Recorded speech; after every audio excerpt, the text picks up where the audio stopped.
कर्मों का लेखा जोखा। एक गांव में एक फौजी रहता था। बेचारा फौजी बहुत सरल और सीधा था। बचपन में ही उसके माँ बाप का देहांत हो गया था। वह अपने माता पिता का इकलौता संतान था। फौजी ने शादी भी नहीं की थी। वह अकेला ही रहता था। अपना कमाता खाता था और उसके खर्चे के बाद जो पैसे बच जाते वो उसे बैंक में जमा कर देता था। समय बीतता गया। फिर एक दिन उसकी मुलाकात एक सेठ से होती है जो फौज में सामान पहुंचाने का काम करता था। उन दोनों की आपस में दोस्ती हो जाती है। वो दोनों अक्सर मिलते जुलते थे और एक दूसरे का हाल खबर पूछा करते थे। एक दिन सेठ उस फौजी के सामने एक प्रस्ताव रखता है कि मैं एक व्यापारी हूं और मुझे व्यापार का अच्छा अनुभव भी है। सो तुम्हारे पास जो पैसे हैं मैं उसको अपने कारोबार में लगाकर कुछ ही दिनों में बड़ा दूंगा। फौजी ने कहा, सेठ जी भला इसमें मेरा क्या फायदा है। अरे फौजी भाई, जो पैसा तुम्हारे पास है वो बढ़ नहीं रहा बल्कि उतने के उतने ही पड़ा है। यदि तुम मुझे दे दो तो मैं उसे कारोबार में लगा दूं तो पैसे से पैसा बढ़ जाएगा और कारोबार में जो फायदा होगा उसमें हम दोनों बराबर के हिस्सेदार होंगे और तुम्हारा मूलधन भी तुम्हें मिल जाएगा। ये सुनकर फौजी बड़ा खुश हुआ और फौजी ने सेठ को अपना सारा पैसा दे दिया और सेठ ने उन पैसों को अपने कारोबार में लगा दिया। समय के साथ सेठ का कारोबार भी बढ़ गया। सेठ को खूब कमाई होने लगी। फौजी अपने काम में ईमानदारी से लगा रहा। कुछ ही दिन बाद बॉर्डर पर लड़ाई छिड़ गई। युद्ध की घोषणा हो गई और उस फौजी को लड़ाई में जाना पड़ गया।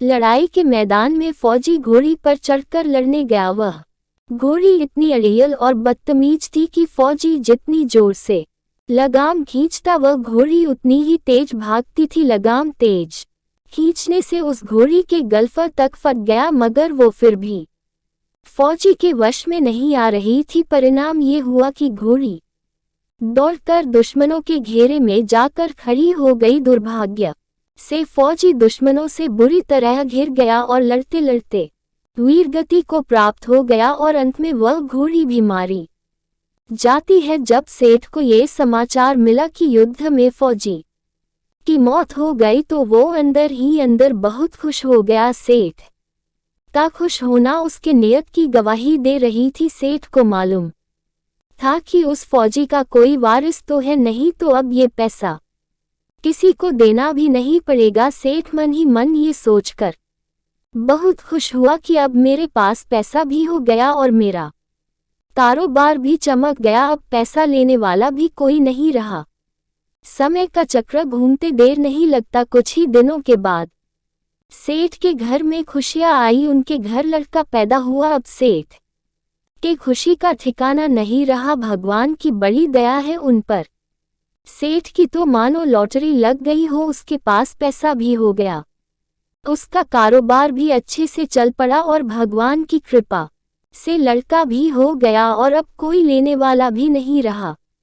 सेठ जी बहुत खुश हुए। धीरे धीरे समय निकलता रहा और सेठ का वो लड़का बड़ा हो गया। वह लड़का समझदार था और पढ़ने में होशियार था। सेठ ने उसे ठीक से पढ़ाया लिखाया। जब वह लड़का पढ़ लिखकर बड़ा हो गया तो सेठ ने सोचा कि अब ये मेरा कारोबार संभाल लेगा। कुछ दिनों बाद सेठ ने अपने बेटे की शादी करा दी। घर में बहू आ गई। अब सेठ ने सोचा कि चलो बेटे की शादी हो गई, अब तो कारोबार संभाल ही लेगा। लेकिन कुछ दिन में उसके बेटे की अचानक तबीयत खराब हो गई। अब सेठ अपने बेटे को डॉक्टर के पास, हकीम के पास, वैद्य के पास दौड़ दौड़ के थक चुका था। उस पर किसी भी दवा का असर नहीं दिख रहा था। उसकी बीमारी बढ़ती ही जा रही थी। खूब पैसा बर्बाद हो रहा था पर बीमारी ठीक होने के बजाय और बढ़ती ही जा रही थी। रोग खत्म नहीं हो रहा था और पैसा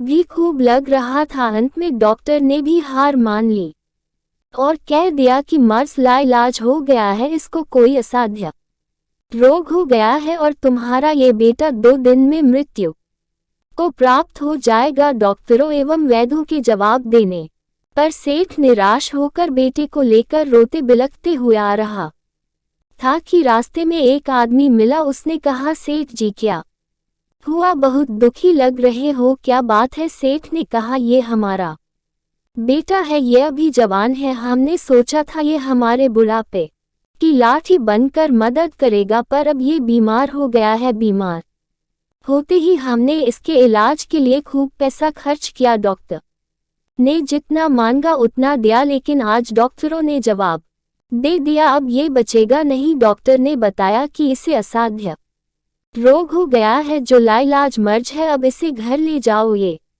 2 दिन से ज्यादा नहीं बचेगा। कहाँ नहीं इलाज कराया, अपने जीवन भर की कमाई लगा दी इसे बचने में, फिर भी इसका बचाना मुश्किल लग रहा है। अब तो जेब में 2 आने ही बचे हैं। उस आदमी ने कहा, अरे सेठ जी, तुम मन छोटा मत करो, अधीर क्यों होते हो? आप मेरे घर के पास आ जाओ, वहां मेरे पड़ोस में एक वैद्य जी दवा देते हैं, उनकी 2 आने की पुड़िया खाकर मुर्दा भी उठकर खड़ा हो जाता है। बस अब बिना देर किए जल्दी से तुम वैद्य जी की दवा ले आओ। सेठ दौड़कर गया और वैद्य जी को सारा हाल कह सुनाया। वैद्य जी ने सेठ को 2 आने की पुड़िया दी, जिसे वह ले आया। उसने दवाई की पुड़िया अपने बेटे को खिलाई, पर उसका बेटा पुड़िया खाते ही मर गया। अब सेठ जी का रो रो के बुरा हाल है। सेठानी भी बदहवास रोई जा रही थी और घर में बहुरानी और पूरा गांव भी रो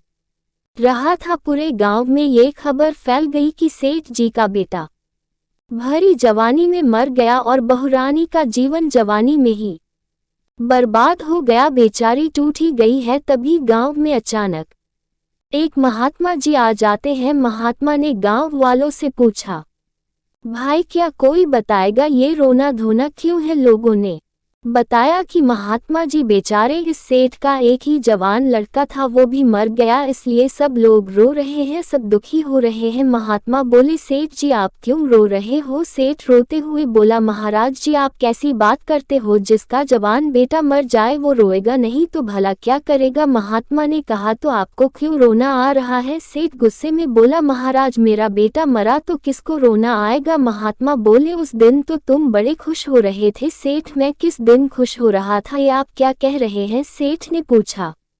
महात्मा जवाब देते हुए, तुम्हारे मित्र फौजी ने जिस दिन तुम्हें पैसा दिया था। सेठ बोला, हाँ कारोबार के लिए उससे पैसा लिया था तो खुशी थी। महात्मा ने कहा, और उस दिन तो आपकी खुशी का ठिकाना ही नहीं था। सेठ जी, सेठ अब किस दिन की बात कर रहे हैं आप? महात्मा ने याद दिलाते हुए कहा, याद करो सेठ, जिस दिन तुम्हारा फौजी मित्र मरा था तुम कितना खुश हो रहे थे। अरे जिस दिन फौजी मर गया तुमने तो सोचा कि अब क्या, वो तो मर गया तो पैसा भी नहीं देना पड़ेगा, तुम्हारे पास माल भी बहुत हो गया, कारोबार भी खूब चमक गया और किसी को अब कुछ देना भी नहीं पड़ेगा। ये सब सोचकर बहुत खुश हुए थे न तुम?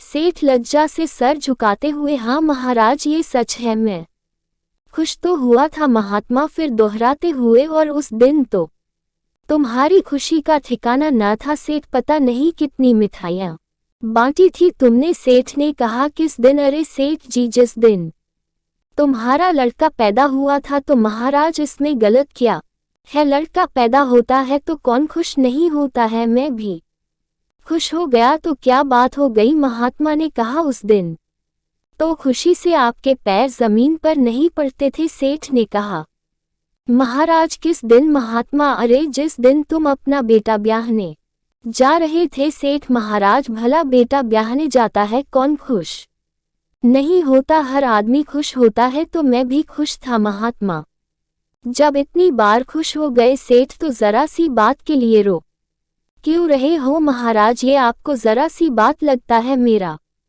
जवान बेटा मर गया ये जरा सी बात है क्या? अरे सेठ जी, शायद तुम अब भी नहीं समझे, वही तुम्हारा फौजी दोस्त अपना पैसा लेने के लिए तुम्हारे घर बेटा बनकर आया था। उसकी पढ़ाई लिखाई में, खाने में, पहनने में और उसके शौक श्रृंगार में जितना धन लगाना था तुमने लगाया, और उसके शादी ब्याह में कुछ लग गया, और बचा खुचा ब्याज दर लगाकर उसने डॉक्टरों को दिलवा दिया। अब जब तुम्हारे जेब में मात्र 2 आने पैसे बचे थे, वो भी वैद्य जी को दिलवा दिए, और 2 पैसे का पुड़िया खाकर चल दिया। अब कर्मों का लेना देना पूरा हुआ, जैसी करनी वैसी भरनी। सेठ ने कहा, महाराज हमारे साथ तो कर्मों का लेन देन था, चलो मान लिया, हमारे साथ तो जो हुआ सो हुआ, लेकिन वो हमारी जवान बहू घर में तड़प रही है, बेसुध रो रही है। भरी जवानी में उसको धोखा देकर विधवा बनाकर चला गया, उसका क्या कर्म था उसके साथ, ऐसा क्यों हुआ? महात्मा बोले, यह वही घोड़ी है जिसने जन्म में उसको धोखा दिया था। भरी जवानी में उसको उस घोड़ी की वजह से धोखा मिला और वो मारा गया, उसने भी जवानी में इसको धोखा दे दिया।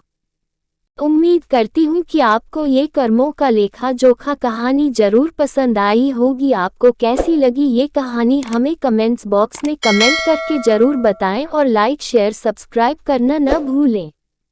धन्यवाद।